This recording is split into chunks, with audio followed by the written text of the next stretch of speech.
kita semangat tahun baru Hijriah. Ini tahun baru kita ini. Ini Muslim ini. Tahun baru Masehi ini kafir. Gitu. Tahun pun sekarang itu dikasih agama.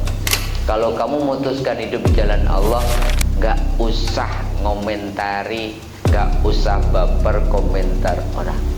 Tetangga komentar, teman-teman, gimana sih gak kumpul-kumpul lagi, mohon maaf ya gitu. Padahal mau ngomong kumpul-kumpul ente gak ada manfaatnya.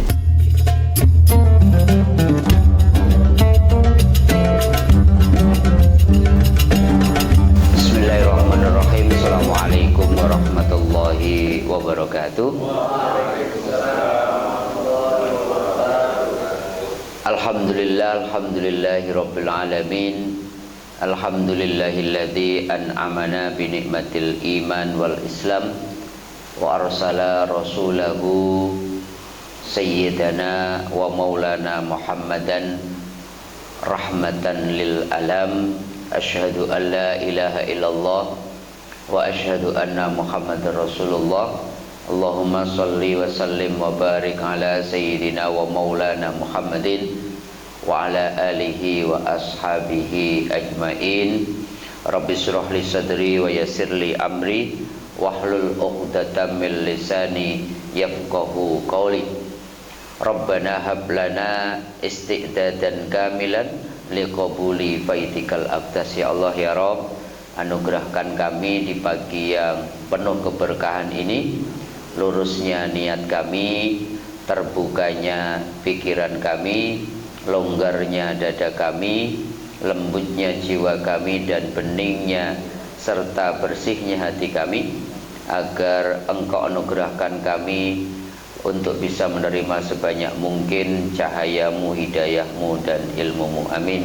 Amin ya rabbal alamin. Amma ba'du, yang saya hormati saudara-saudaraku, para pejuang subuh yang baru saja menunaikan sholat subuh berjamaah di masjid tercinta kita, Masjid Nurul Hidayah, dan sahabat-sahabatku, saudara-saudaraku yang menyaksikan di Kafnun Channel. Alhamdulillah, mari kita awali majelis ilmu, majelis yang sangat dibanggakan oleh Allah di hadapan para kekasihnya, majelis ilmu yang sangat dicintai Rasulullah ini, dengan mengucapkan syukur alhamdulillah kepada Allah Subhanahu wa taala yang telah memberikan begitu banyak karunia, begitu banyak pertolongan, begitu banyak kemudahan, begitu banyak penjagaan. Mari kita senantiasa mensyukuri itu semua, karena kalau kita senantiasa bersyukur, sejatinya kita menjadi orang yang mengikat nikmat yang Allah titipkan dengan ikatan yang paling kokoh. Dan insya Allah apabila kita senantiasa bersyukur, Allah akan tambahkan nikmat dan karunia yang lebih banyak lagi buat kita semua. Amin. Amin ya rabbal alamin. Saudara-saudaraku sekalian, ini hari ini istimewa nih, karena pas persis tanggal 10 Muharram ya, kita kenal dengan Asyura. Rasulullah mensunnahkan kita untuk mengisi bulan Muharram, bulan pertama dalam kalender Hijriah ini, dengan amalan-amalan istimewa ya. Rasulullah salah satunya menganjurkan kepada kita yaitu sholat sunnah. Apa puasa sunnah? Rasulullah pernah ditanya tentang puasa hari Arafah. Beliau mengatakan puasa sunnah hari Arafah itu tanggal 9 Dzulhijjah itu yukaffirus sanah al-madiyah wal baqiyah. Jadi kalau puasa Arafah itu akan menghapus dosa 2 tahun, dosa setahun ke belakang dan setahun ke depan. Tetapi kemudian para sahabat bertanya, wasuila an saumi Asyura. Rasulullah ditanya, kalau puasa Asyura tanggal 10 Muharram itu kemudian pahalanya, rewardnya apa? Rasulullah mengatakan yukaffiru sana al-madiyah, yaitu menghapus dosa setahun yang ke belakang. Oleh karenanya Saya nggak tahu ini masih pada sarapan atau enggak. Tapi saya sudah niat sahur tadi. Sudah niat sahur karena ini jarang kita dapatkan. Mudah-mudahan kita bisa puasa Asyura hari ini, dan siapapun yang sudah meniatkan, mudah-mudahan puasa Asyura kita puasa yang diterima oleh Allah Subhanahu wa taala. Amin. Amin ya rabbal alamin. Sahabat-sahabatku, saudara-saudaraku, mumpung masih bulan Muharram, ini baru 10 hari, kok kayaknya akan menjadi tidak kita ambil pelajaran besar kalau kita tidak memaknai atau mengkaji pada kesempatan kali ini tentang kemudian tahun yang kita kenal dengan tahun baru Hijriah. Saya ingin mengawali dengan mengatakan bahwa Allah selalu mengajarkan kepada kita setiap peristiwa apapun yang Allah hadirkan ke dalam kehidupan kita, itu peristiwanya, rumusnya tidak ada yang sia-sia. Selalu pasti ada pelajaran, selalu ada ilmu, selalu ada hikmah yang kemudian Allah ingin sampaikan kepada kita. Rabbana ma khalaqta hadza batila. Rumusnya itu, rumusnya surat Ali Imran ayat 191. Ya Allah, enggak ada yang sia-sia. Apapun yang diciptakan Allah, termasuk pergantian tahun. Jadi ketika hari Jumat 2 minggu yang lalu, kemudian kita memperingati pergantian tahun 1446 berganti 1447, itu bukan sekedar pergantian angka.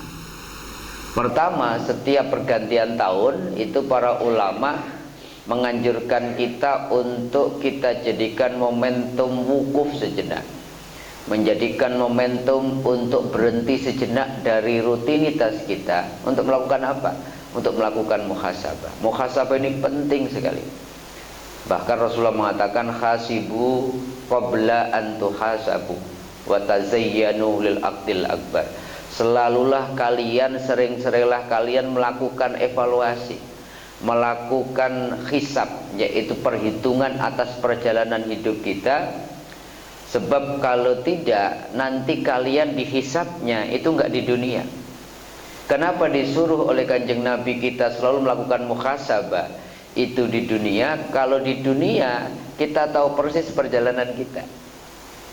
Kalau perjalanan kita ternyata masih jauh dari Allah, masih ada kesempatan untuk mempercepat langkah kita mendekatkan diri kepada Allah. Kalau ada ternyata setelah kita evaluasi perjalanan hidup kita masih banyak yang kemudian kurang, segera kita bisa perbaiki, masih ada kesempatan. Dan kalau sudah bagus, minta sama Allah agar perjalanan yang sudah bagus itu Allah jaga istiqomahnya, dan minta agar kita bisa lebih sempurnakan. Tetapi sebaliknya, kalau nanti muhasabahnya Allah yang hisab, di yaumil hisab setelah hari kiamat, tidak ada lagi kesempatan. Maka para ulama mengatakan siapa yang sering-sering muhasabah di dunia, maka akan diringankan hisabnya nanti di akhirat, karena sudah clear di dunia, sudah selesai.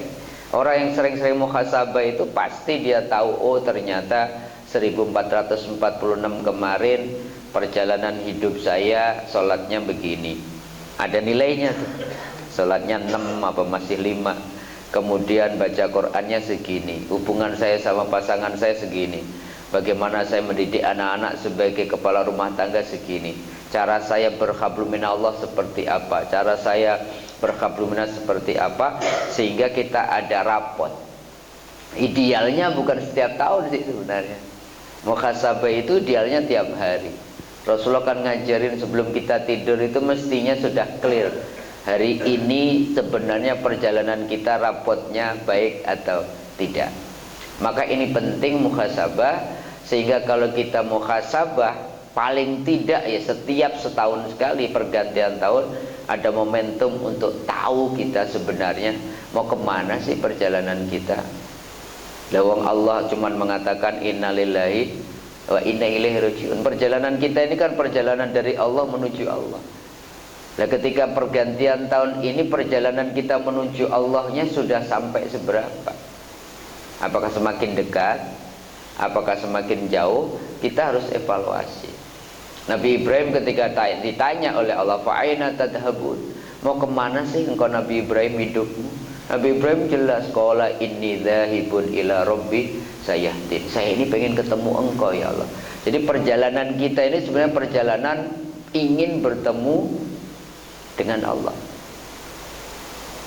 Cuman masalahnya banyak orang menganggap pertemuan dengan Allah itu di saat kematian. Padahal rumusnya secara sufistik, apapun perbuatan baik yang kita kerjakan sebenarnya kita sedang bertemu dengan Allah. Ketika kita baca Quran sebenarnya sedang ngobrol sama Allah. Ketika kita sholat sebenarnya sedang dialog sama Allah. Bahkan Allah sendiri dalam hadis qudsinya mengatakan, kalau engkau pengen ketemu aku, temuilah di saat ada orang-orang yang membutuhkan bantuan. Maka kemudian ketika engkau bantu mereka, engkau ketemu aku di sana. Kok dulu ketika banyak orang, ada orang sakit gak ada yang jenguk ya, kata Allah. Padahal kalau kalian jenguk orang yang sakit, engkau gembirakan dia, engkau kuatkan dia, engkau bantu dengan apa yang bisa dibantu, engkau ketemu aku di sana, kata Allah. Kok dulu ada orang yang kelaparan gak ada yang datang ya, menyapa yang kelaparan, kemudian berbagi makanan yang dia punya, dan kemudian dibagi kepada orang yang lapar sehingga laparnya kemudian hilang. Padahal kalau engkau ada orang yang lapar, engkau berikan sebagian makananmu, maka engkau ketemu aku di sana. Setiap kebaikan yang kita kerjakan sebenarnya kita sedang bertemu dengan Allah. Maka wajahnya Allah itu bisa dimanapun ada kebaikan, di situ ada Allah.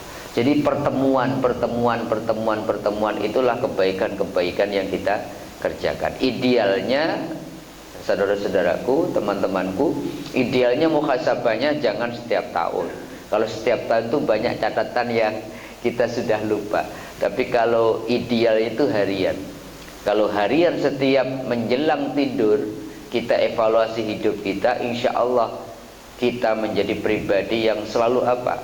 Selalu tahu persis perjalanan kita hari itu sebenarnya rapotnya lebih banyak positifnya atau negatifnya. Ini yang pertama, yaitu bagaimana kita jadikan momentum pergantian tahun ini sebagai momentum muhasabah, evaluasi diri kita, evaluasi perjalanan hidup kita, apakah sudah semakin dekat kepada Allah ataukah tanpa kita sadari kemudian kita semakin jauh dari Allah. Ini yang pertama. Yang kedua, tentang kenapa sih kemudian tahun baru Islam itu dinamai tahun baru Hijriah? Kan tidak tiba-tiba. Pilihannya kan banyak. Bisa jadi tahun baru Miladiyah, bisa jadi tahun baru yang dimulai dari hari lahirnya Nabi, bisa jadi tahun barunya tahun baru ketika Rasulullah diangkat sebagai Rasul. Tetapi waktu itu tim 7 yang dibentuk oleh Umar bin Khattab, jadi tahun baru Islam ini sebenarnya tahun baru bid'ah. Zaman Nabi nggak ada. Jadi kalau bid'ah itu sesuatu yang semuanya zaman Nabi nggak ada bid'ah, ya nggak usah pakai tahun baru Hijriah. Ini disemangat, ayo kita tahun baru Hijriah. Tahun baru Hijriah itu hanya berlaku atau ditentukan tahun 17 setelah Rasulullah hijrah. Zaman Nabi belum disepakati tahun. Kemudian zaman Umar bin Abu Bakar 2 tahun tidak sempat mikirin tahun yang disepakati. Umar bin Khattab ketika memasuki 5 tahun dia memerintah, dari 10 tahun pemerintahannya, ada problem-problem, teman-temanku semua, ada problem administrasi. Penanggalan ini kan sebenarnya administrasi saja. Salah satunya adalah problem dari seorang gubernur namanya Abu Musa al-Asy'ari. Dia ngirim surat kepada Khalifah Umar, wahai Khalifah, kami ini tahu persis, hafal, dan kemudian mengerti instruksi apa yang engkau sampaikan lewat surat yang kau kirim, tetapi kami bingung mengeksekusinya. Kapan kami melaksanakannya? Karena di surat itu cuma ada tanggal sama bulannya, nggak ada tahunnya. Belum ini kemudian dipikirkan oleh Umar, datang lagi dua orang yang bertransaksi jual beli, utang piutang, kemudian juga bingung karena di tanggal di transaksi itu perjanjiannya cuma ada bulan sama tanggal. Tahunnya repot kalau bayar utang cuma ditulis tanggal sama bulannya.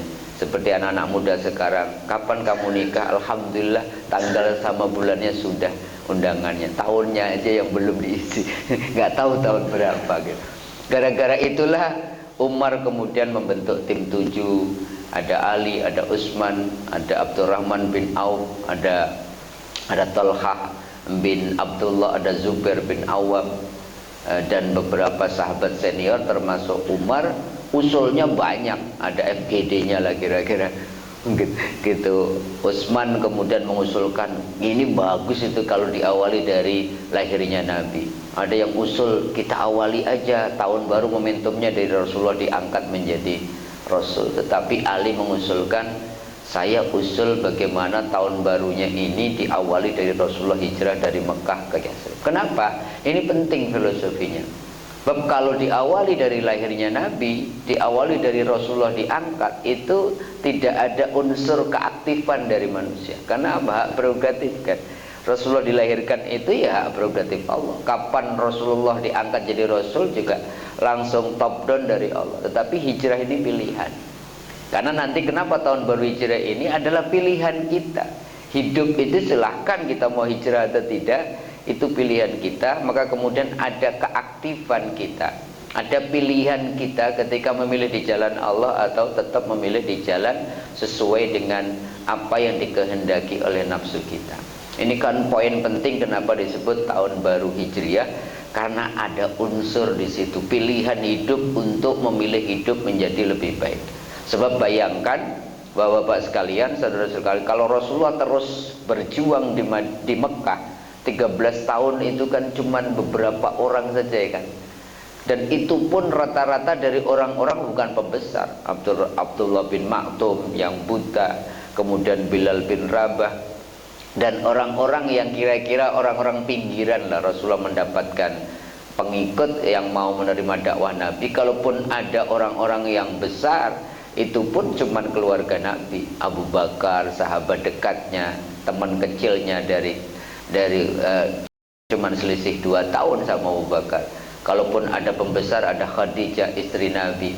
Kalaupun dari pemuda cuman ada Ali bin Abi Thalib, ada anaknya sendiri Fatimah. Selainnya itu nggak banyak. Bahkan paman-paman Nabi, Abu Lahab, Abu Jahal pun, kemudian Abu Sufyan, kita kan ngomongnya Abu Sufyan itu tokoh dulu, itu penentang betul.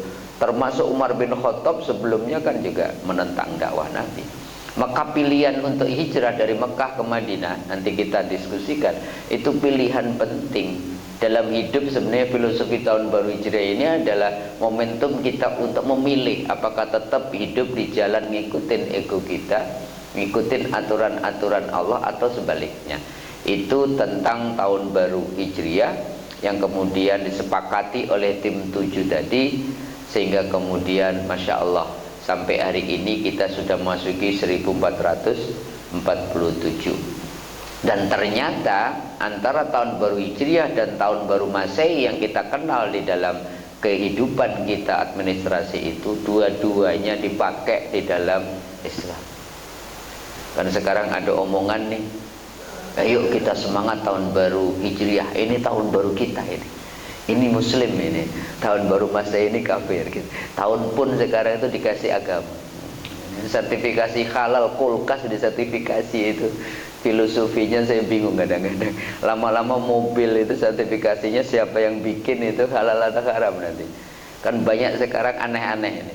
Termasuk itu tadi, tahun itu sekedar administrasi walaupun ada filosofinya.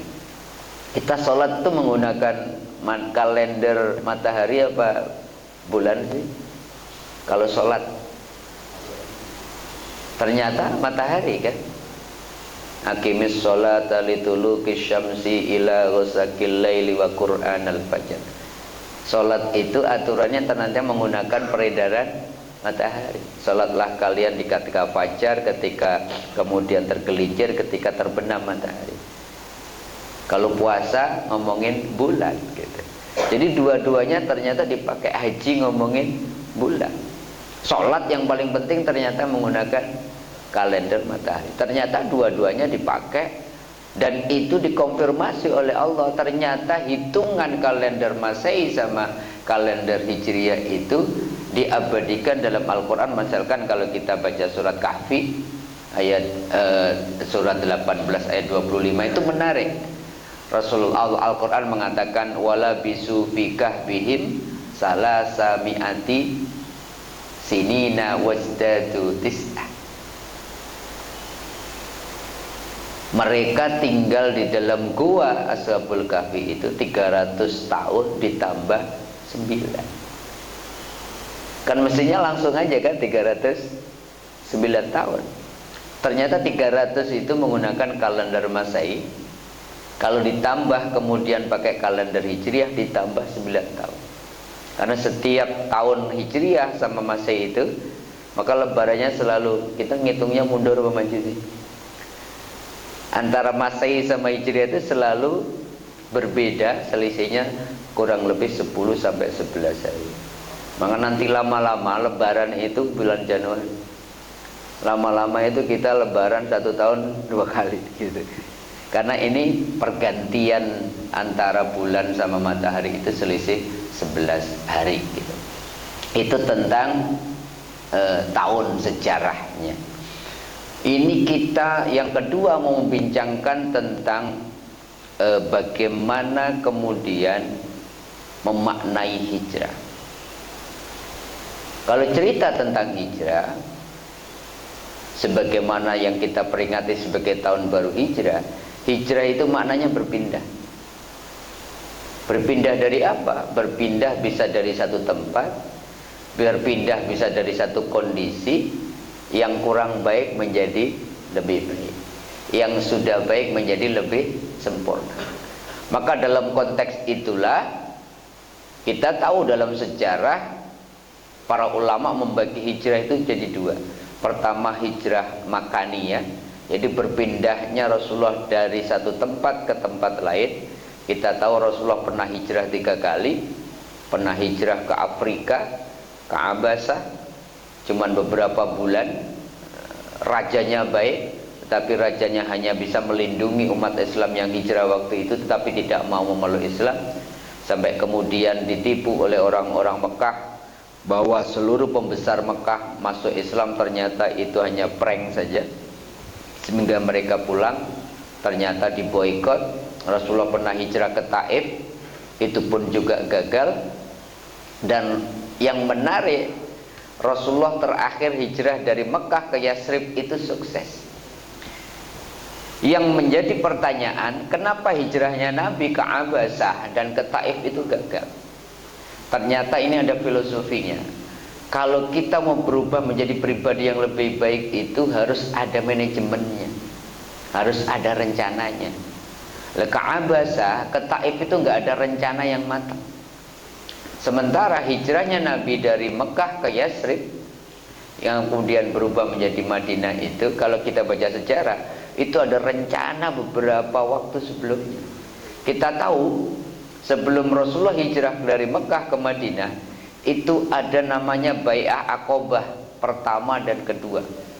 Bai'ah itu adalah perjanjian antara orang-orang Madinah yang pengen menemui Rasulullah ke Mekah tapi nggak boleh karena persoalan-persoalan keamanan. Maka bertemulah Nabi dengan beberapa sahabat di Aqobah, salah satu tempat di antara Mekah dan Madinah.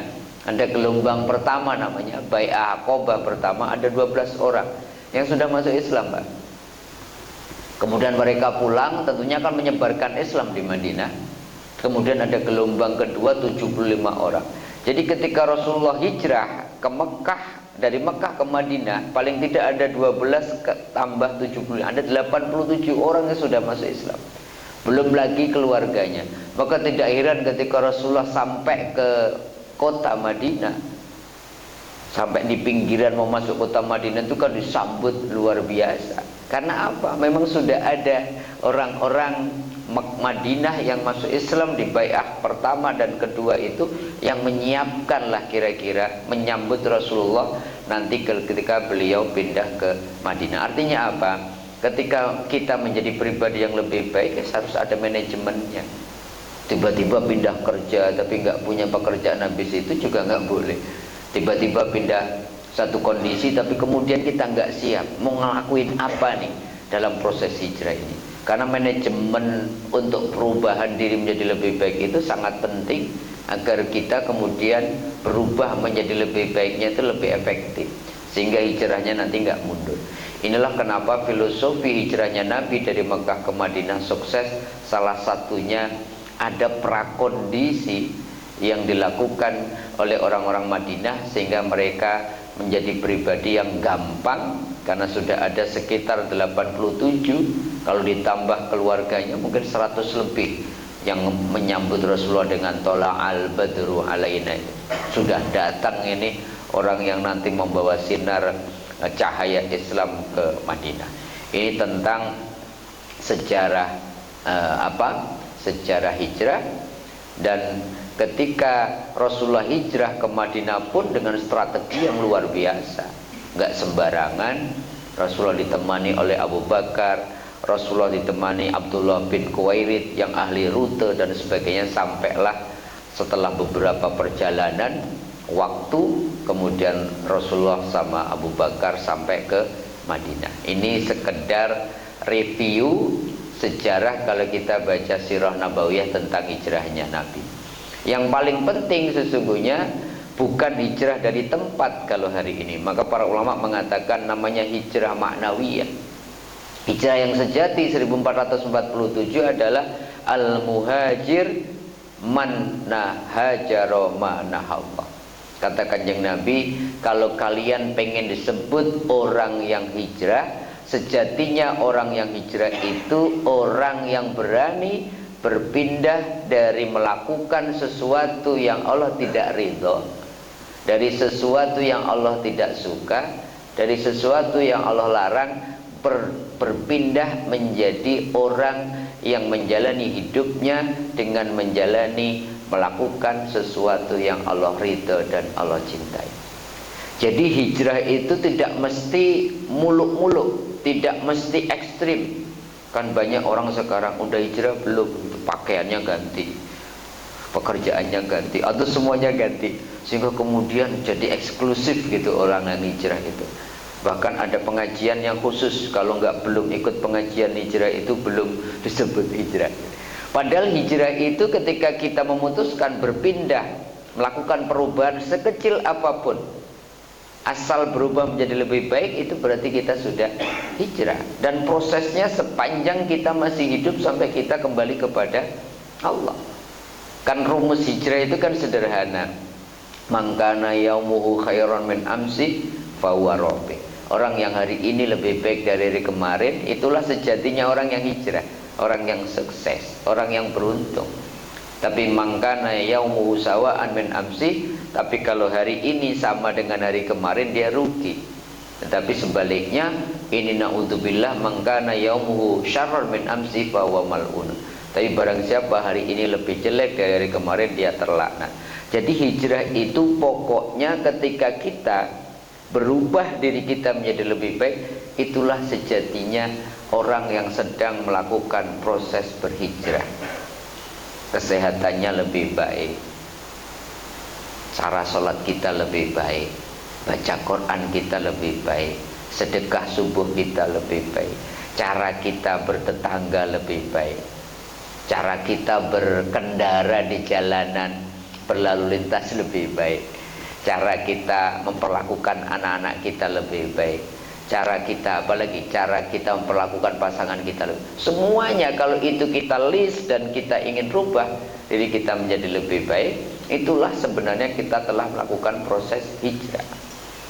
Untuk itulah maka kemudian kalau kita pengen melakukan proses hijrah, dan saya selalu meyakini begini, orang yang beriman, orang yang muslim dan mukmin, hidupnya itu cuma punya satu filosofi: jadilah pribadi yang berhijrah setiap saat. menjadi pribadi yang berikhtiar berubah diri menjadi lebih baik.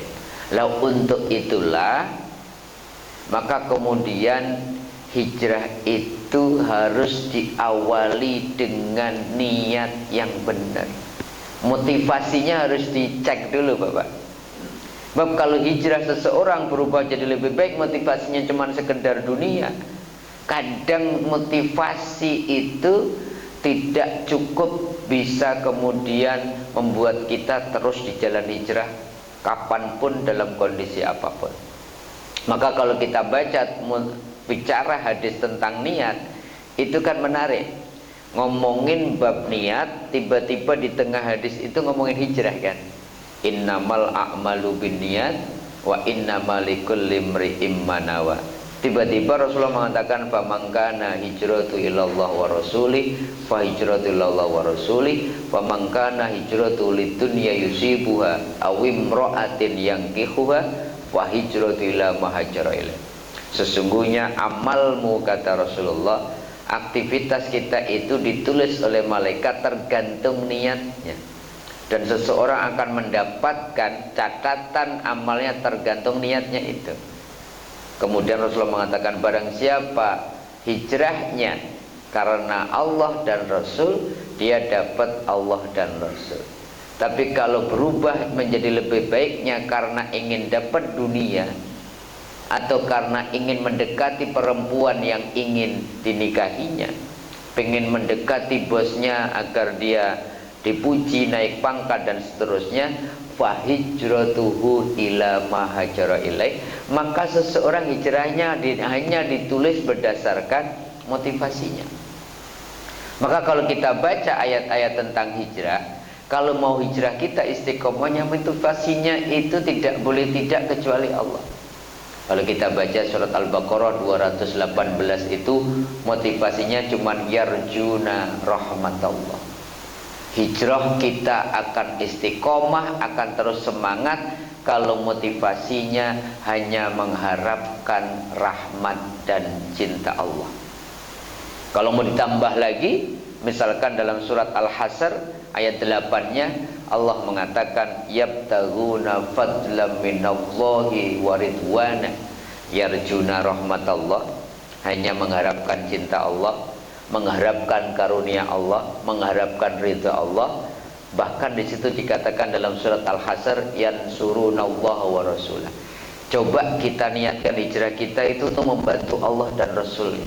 Membantu Allah dan Rasulnya itu berarti apa? Hijrah kita itu agar kita jadi PR, agar menjadi orang yang mengatakan gini kira-kira, kalau Islam kan katanya agama keren, agama yang sempurna, maka kalau pengen bantu Allah dan Rasul bahwa Islam agama baik, ya jadilah kita pribadi.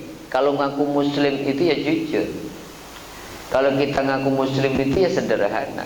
Kalau kita ngaku Muslim itu ya adil. Kalau kita ngaku Muslim itu pemaaf. Itulah maknanya membantu Allah dan Rasul. Jadi PR.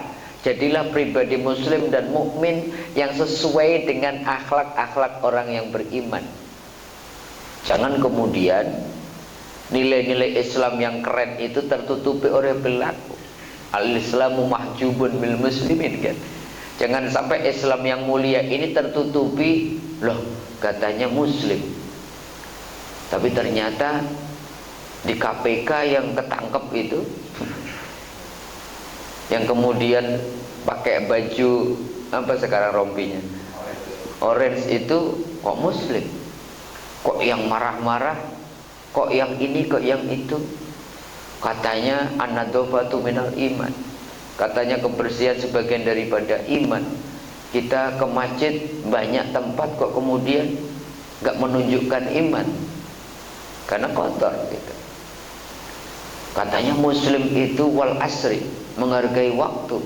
Tapi kenapa kemudian banyak orang kemudian suka kemudian terlambat, tidak disiplin waktu dan seterusnya. Itulah kenapa kemudian kalau kita pengen hijrah, niatkan untuk mengharapkan cinta Allah, karunia Allah, ridha Allah, dan niatkan saya akan menjadi pribadi yang baik sebagai muslim atau mukmin agar orang mengenal Islam itu ini loh. Contoh muslim itu seperti ini. Maka para ulama mengatakan yansurunallahu wa rasulah itu maknanya salah satunya itu. Ayo kita motivasinya dirubah, niatnya diluruskan. Kalau mau berubah jadi lebih baik, gak usah kemudian motivasinya dunia. Sebab kalau motivasinya dunia, saya memperkirakan, khawatir kemudian kita tidak bisa istiqomah untuk terus di jalan Allah ketika dunia yang menjadi motivasi itu tidak kunjung kita dapatkan. Ya Allah, sholat sudah jamaah terus, duha sudah dikerjakan, tahajud sudah ditunaikan, kok hidup begini-begini saja. Sementara tetangga yang nggak pernah jamaah kok tambah keren ya rezekinya, nambah mobil setiap tahun. Udahlah, memang benar ini zamannya sudah zaman edan, nyari yang haram aja susah, apalagi yang halal. Ya sudahlah. Jadi nggak banyak kemudian orang yang istiqomah.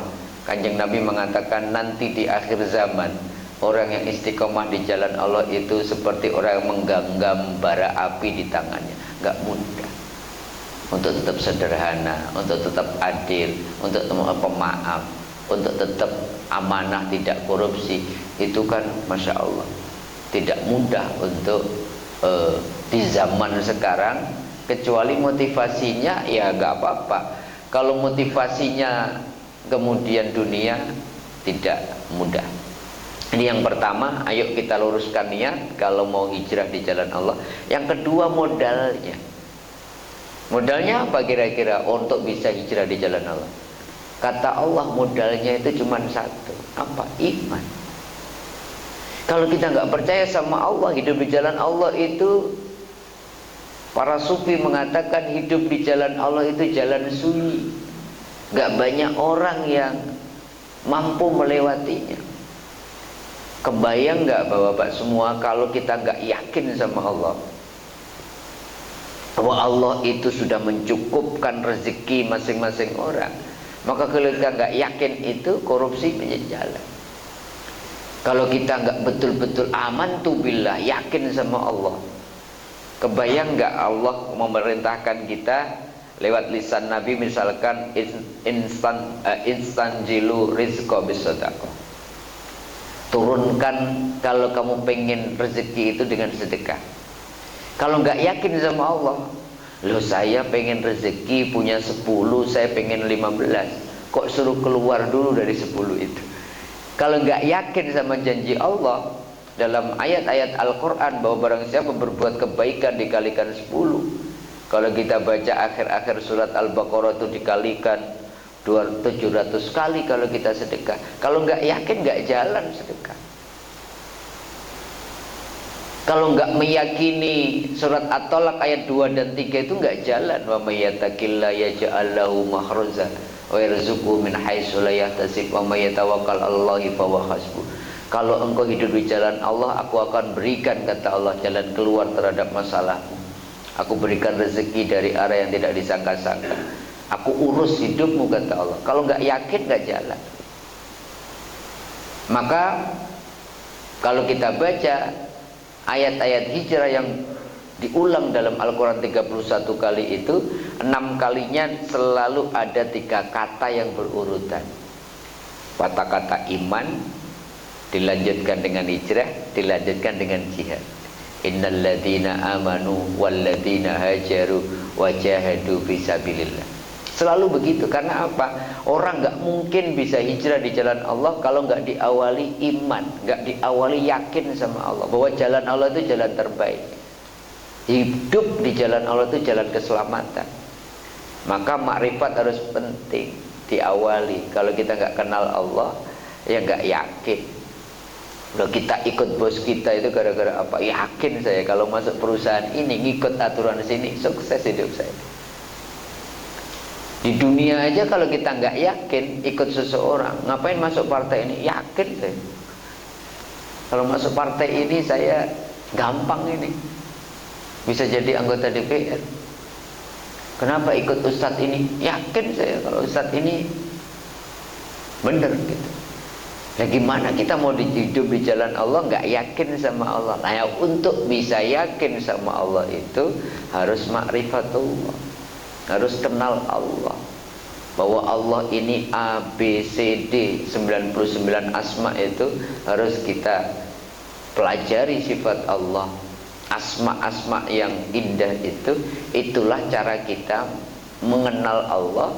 Kalau sudah mengenal kita makrifat, kalau sudah makrifat ya kita kemudian amantu billah.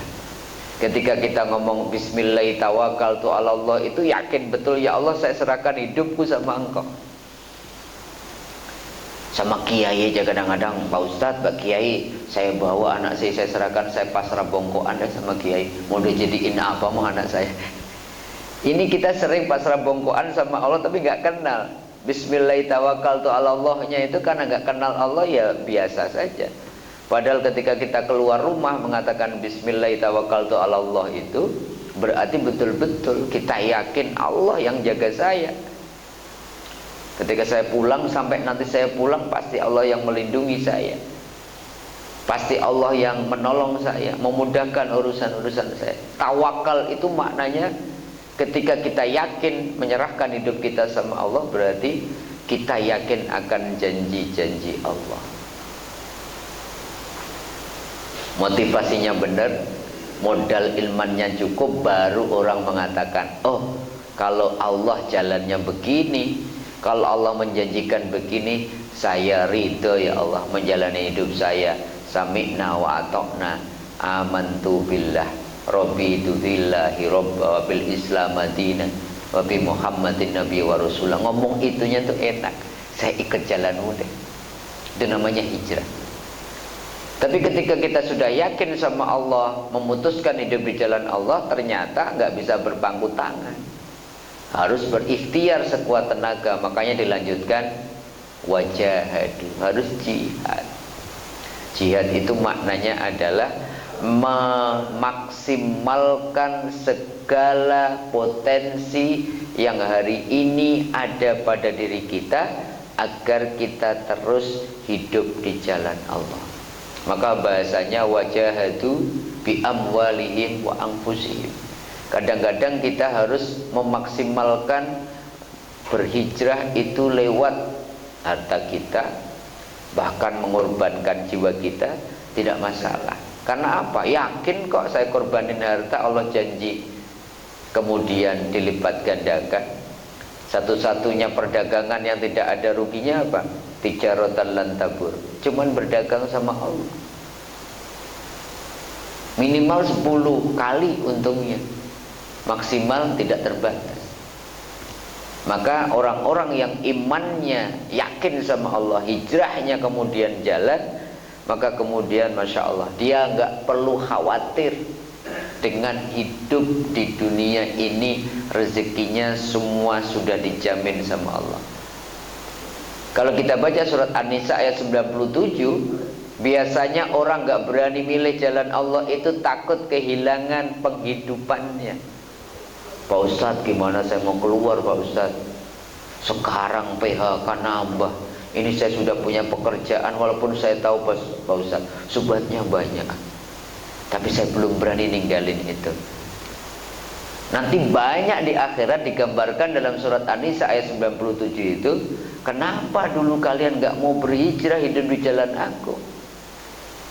Banyak orang mengatakan, kami ini mustad'afin fil ard, kami ini gak punya pilihan ya Allah, cuman itu satu-satunya jalan kehidupan. Kalau kami keluar dari pekerjaan yang saya tahu masih banyak hal-hal yang mudarat, masih banyak subhatnya, bahkan itu haram, tapi anak-anak kami butuh apa? Butuh rezeki, butuh sekolah dan sebagainya. Sehingga kami tidak berani hijrah gara-gara apa? Nganggep bahwa namanya rezeki itu cuma bekerja. Kalau rezeki itu arahnya, datangnya dari mana-mana.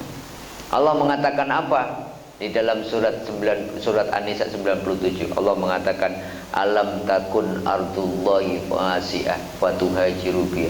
Kan bumiku luas dulu, begitu banyak aku hamparkan. Kenapa kamu gak hijrah di bumiku yang luas itu? Kok kamu cuma megangin sesuatu yang kamu tahu bahwa itu bukan jalan yang aku ridho? Banyak orang nanti, oh iya ya, khawatir banyak orang gak berani hijrah itu gara-gara khawatir tidak bisa dapat rezeki, kecuali rezeki yang hari itu kemudian dia genggam. Padahal banyak rezeki pintunya. Orang beriman itu ada 8 pintu rezeki, sementara kita nganggap cuma satu, namanya ma'isyah. Kalau kita nggak kerja nggak dapat rezeki.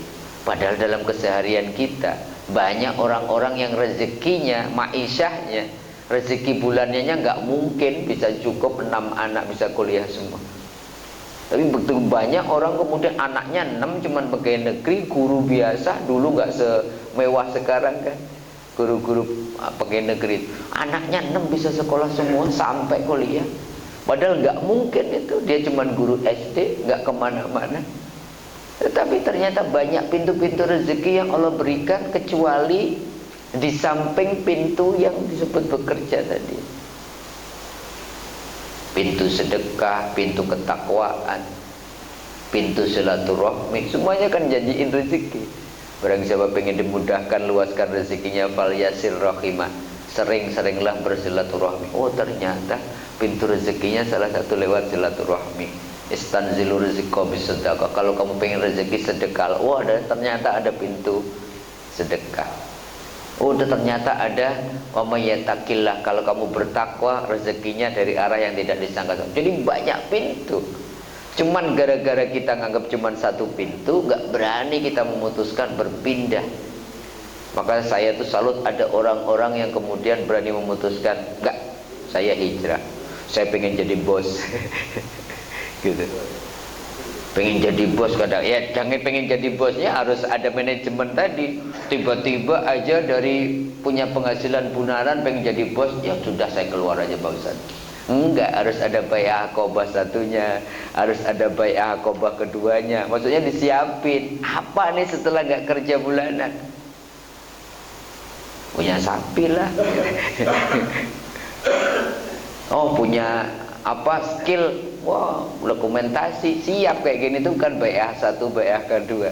Sehingga kita bisa punya ikhtiar, punya alat untuk menjemput rezeki. Tidak hanya sekedar kerja bulanan. Itu namanya manajemen hijrah. Itu namanya jihad. Kalau iman oke, modalnya oke, memutuskan jihad itu pilihan yang tepat, memaksimalkan seluruh potensi, nggak boleh sembarangan. Yang nggak boleh ada dalam proses jihad, yang selalu harus ada 24 jam, namanya sabar. Hidup di jalan Allah itu kalau nggak sabar, Masya Allah. Sabarnya itu menarik. Allah mengatakan dalam surat 73 surat Al-Muzammil itu ayat 10, wasbir ala ma yakulun wahjurhu hajron jamila. Kalau kamu memutuskan hidup di jalan Allah, gak usah ngomentari, gak usah baper komentar orang. Bahasanya itu mana? Wasbir ala ma yakulun. Pasti kalau kita mutusin jadi orang baik, komentar banyak. Tetangga komentar, teman-teman, gimana sih nggak kumpul-kumpul lagi, mohon maaf ya gitu. Padahal mau ngomong kumpul-kumpul ente nggak ada manfaatnya, tapi ngomong gitu kan gak enak. Wah nggak asik lagi nih, diajak ngumpul-ngumpul susah nih, padahal sudah hijrah. Nah komentar gitu kalau nggak kita balik lagi. Apalagi netizen mah benar.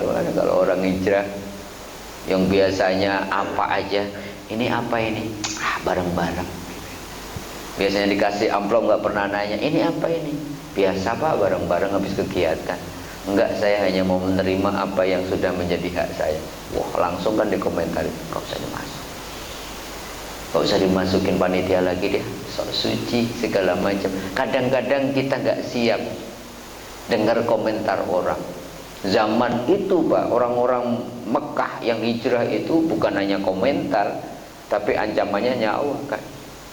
Yang ikut hijrah Nabi itu tinggalin istrinya yang kafir, ditinggal, propertinya yang banyak ditinggal. Itu kalau nggak sabar, hijrahnya berhenti. Kalau nggak sabar balik lagi.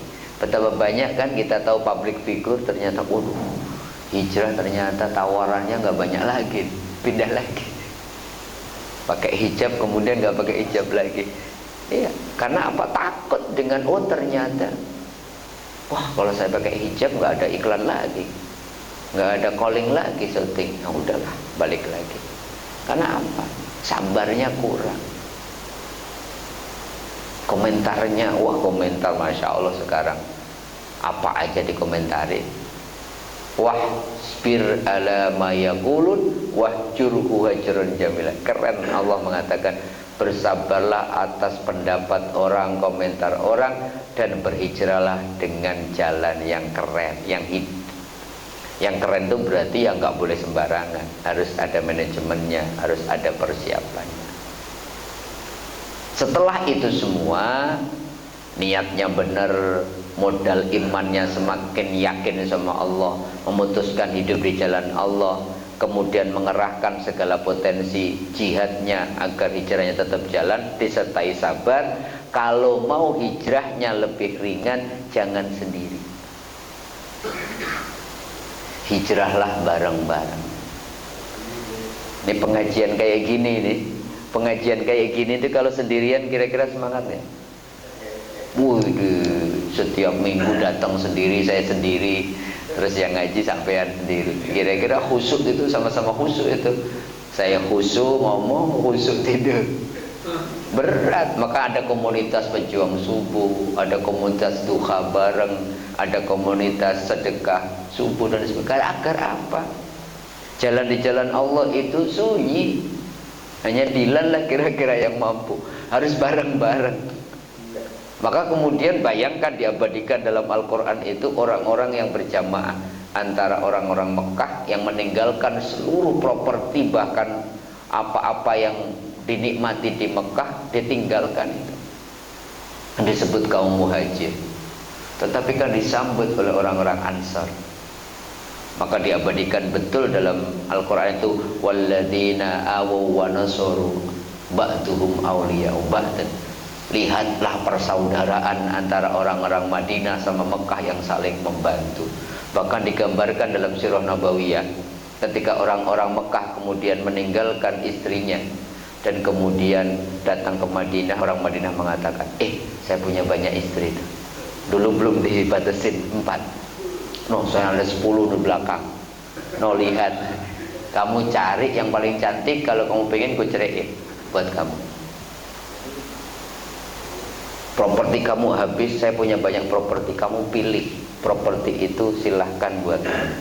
Itu wah, betul-betul persaudaraan orang-orang muhajir dan ansar itu betul-betul diabadikan oleh Allah sebagai sebuah sebagai sebuah persaudaraan yang indah, yang kemudian gara-gara itu tuh penting gitu ya. Dalam surat Al-Anfal ayat 70 itu digambarkan, kalau mau hijrahmu kemudian sukses, jangan sendirian. Kalau merasa sendiri kok ngerasa aduh jadi orang baik kok susah ya.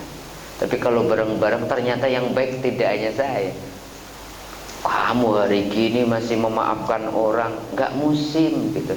Ternyata banyak orang yang memilih jalan memaafkan. Hari gini kok nggak korupsi, nggak keren. Korupsinya kan berjamaah sekarang. Pakai Al-Fatihah lagi dalam hari ini. Udah tahu itu. Mari kita buka rapat kita. Padahal rapatnya udah tahu tuh di mark up, tapi mari kita buka rapat kita dengan ucapan basmalah. Tanda tangan pun udah tahu tuh, ini apa ini? Ini bukan gaji, bukan apa. Bismillah lah, tanda tangan. Semuanya tanda tangan ya. Tanda tangan kan ada ininya Pak kalau rapat-rapat. Udah tahu itu. Jamaah. Tapi kan harus wa ta'awanu 'alal birri wa taqwa.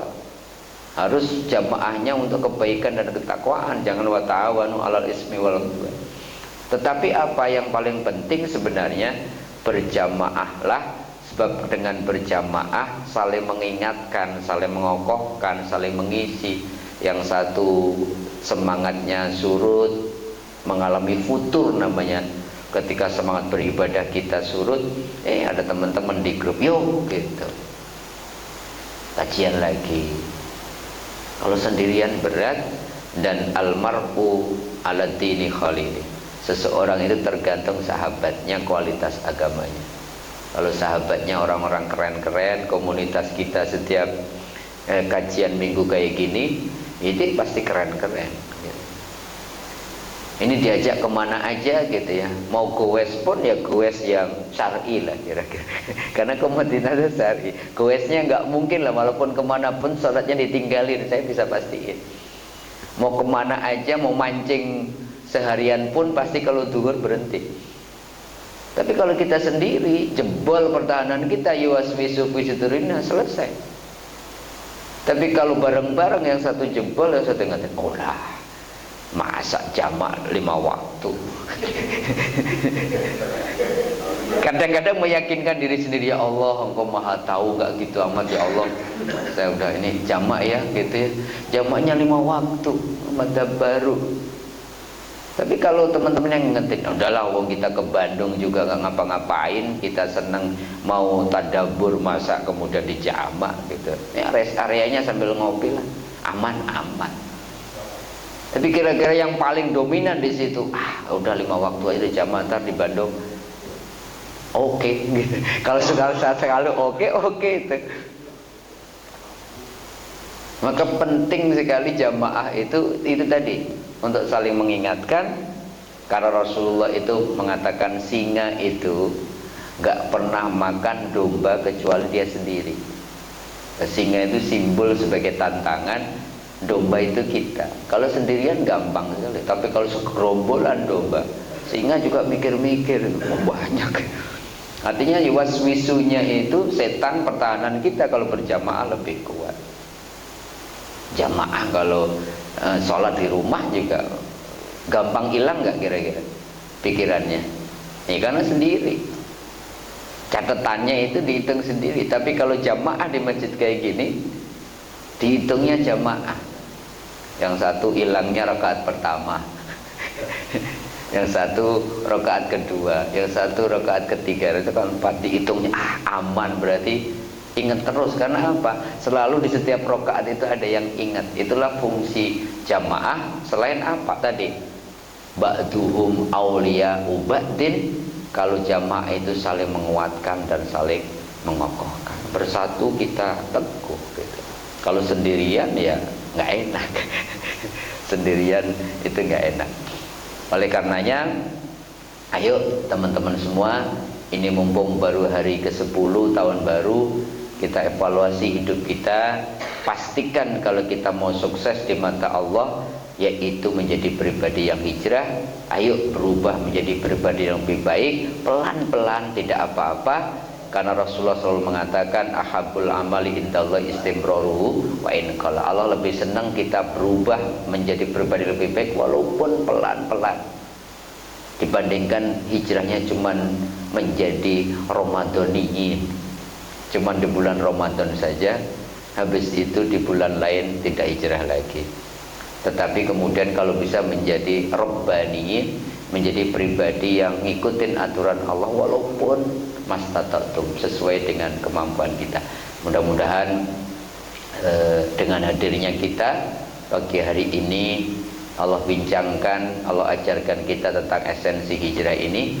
Di sisa-sisa umur kita, mudah-mudahan kita, keluarga kita, orang yang kita sayangi, dengan bimbingan Allah terus bisa berikhtiar menjadi pribadi yang hijrah, pribadi yang lebih baik. Hablum minallah kita mudah-mudahan lebih baik, hablum minanas kita mudah-mudahan lebih baik, dan segala hal positif mudah-mudahan progresnya, catatan amal kita menjadi lebih baik di mata Allah Subhanahu wa taala. Amin. Amin ya rabbal alamin. Terima kasih Bapak-bapak dan saudara-saudara sekalian.